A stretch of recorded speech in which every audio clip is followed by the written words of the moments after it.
Hey guys, Ali here. Just want to show you my setup for the studio and what we do for live streaming. It's basically some fitness video that we do here, but it could apply to any studio or setting. This is the guts of the system, where the switcher and everything I set up is. And then, so we got three cameras. Usually, one of them is on a DJI Roland M. It's like a Sony A6400, and then with that, I have a remote control, and I can move it. Actually, it's pretty cool for a one-man operation. Here in the middle, we got a FS5 Mark II. This usually, I try not to use this as often because it's hard to match colors between all of them. So we usually use two A6400 and the A7S II that I'm filming with right now to show you around. Usually the other camera goes up here, and we use the FS5 for behind the scenes and slow motion, stuff like that. It's too much for what we're doing. So the other one goes on this Rhino slider. It's an old Rhino slider, but it's motion controlled, so I can set up the movement, and the camera that goes on it just keeps moving back and forth. It's nice for having nice moving shots. One option. It's one of the angles that we film here. They all kind of have their own HDMI cables. Not a crazy setup, but they all come to this Roland V-1hd video switcher. It's a 1080p 60 video switcher, which means basically you have multiple cameras coming to it, and you can choose which one to output to your final destination, whatever that is. So basically, you can also get there are a bunch of them cheaper on the market, like the Blackmagic ATEM Mini and the ATEM Mini Pro. The only problem with those are, I mean, it's not a big deal, but with the Roland, what you get is 4 different inputs. So you can have 4 different cameras coming into the switcher, and you get your 1, 2, 3, and 4. And then you have 2 outputs, which the ATEM Mini has 1 HDMI output. I'll tell you the difference in a second, but with the V-1hd, you get one output as a preview. So I connected it to this crappy monitor just to see what views we have. We usually have like 3 different cameras, so we'll show you which one it is. And the red means that's the one that's outputting, and then the green means it's the next. It's waiting. It's like if you push the button, it will go to that. Like, this is your next camera coming up. With more complex systems and other systems, the cameras can show the lights too. So the person who's doing the workout or your talent will know what the next camera that's going to go on will be, but we don't have it here, so it's not a big deal. But the 2 output helps me have a preview, and then it will have a different HDMI that can be your final product. So you have 2 different outputs for it.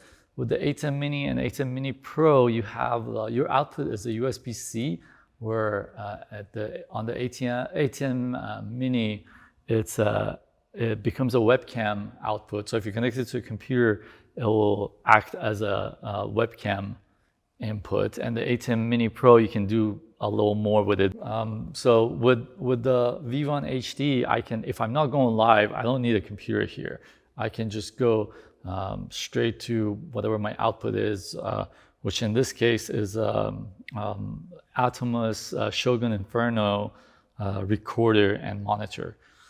So back to the Roland. So everything's on here. I can choose which camera live to go to. I can just go do little transitions of whichever I want to go to. Let's find a good one. And then it will switch. It's either this slider. I can choose what kind of transitions I want to do. or it's automatic. If I just push a button in the setting, you can choose like how long it will take, and it has a bunch of other options here too. And it also has a audio input. You have an audio input here that's you can do it straight to your microphone or whatever, but here we go. For this setting, I'm playing music in the background too, so, and I have multiple inputs, microphones and stuff, so I'm choosing the harder way. Like, you can go straight to your microphone, it's not a big deal. I'm going to a Zoom H6 audio recorder. This will give me an option to have multiple inputs and control them individually, rather than having just one master audio. And it helps me, like, I record it here too for the live sessions, and then later for the more higher quality, then I have control over each track, like the microphone coming in. If someone's yelling a lot, I can fix that in the post-production. And then one of them goes to this mixer. It's a tractor mixer that I had at home, but that can go straight to your iPad or whatever your source of music is, or anything. Anyways, in this case, it goes to a Sennheiser. I think, what is this? One of the Sennheiser wireless mics that I'm using right now, actually. And then we have a bunch of other stuff too. So technically, whatever comes in, it goes out from an HDMI. This could go straight to your whatever you're doing. So this one goes to Atomos. Atomos is recording it. So Atomos is recording it, is 1080p coming out of here. It's recording it in here, and it has an output, and the output goes to our Elgato. So this is a game capture card. It's an Elgato HD60s.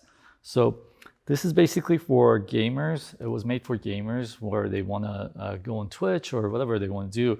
It basically gets an HDMI input and then HDMI output. So you put a PlayStation in here and then out here to your TV, and it will show it perfectly fine. And then using a USB-C, you get that feed and take it to your computer for streaming on whatever you want.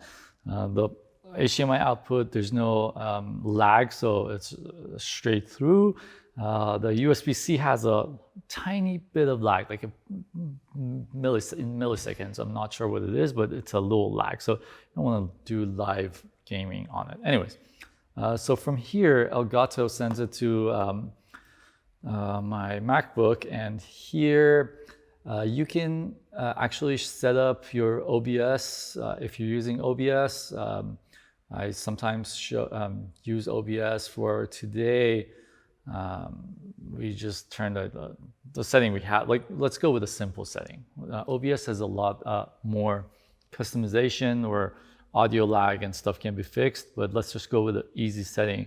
This is a program for Elgato. You can download for free, and then it will pick up whatever's coming out of here. So it's coming out of here to Elgato and then to the computer, and it shows up as a video source here.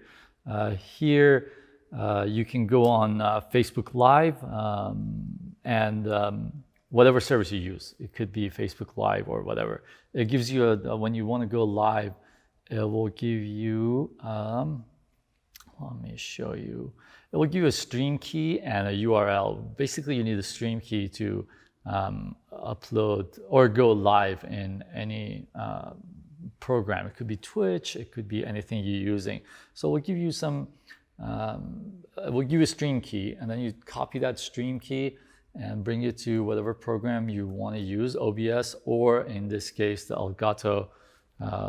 So here, if I'm changing anything, it will show up here, and it will show as a webcam. So now, if I go live here, it will send it live to YouTube or whatever streaming service I choose. Basically, you have a drop down of adding, let me stop this. It has different services you can add your stream to, and then you control everything depending on your internet. Like here we have Ethernet cable connected. Our still internet is not that great, but it's much better than wireless. I totally recommend not using wireless for streaming anything.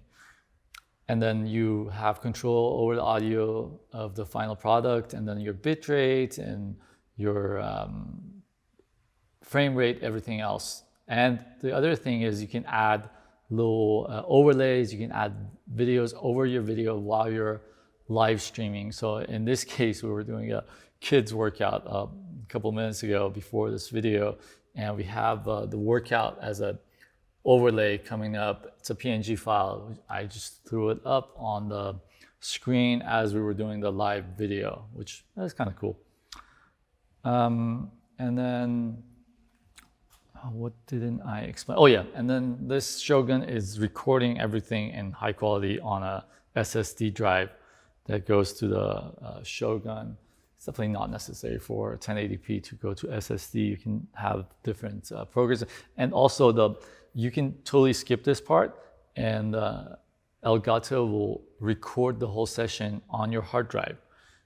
This is we do a lot of sessions here where we don't go live, so I skip the computer part completely and just record everything to the ATEM. But you can just skip this whole part and record it on the computer, which is, I think it's a little more quality and bitrate on the ATEM for sure.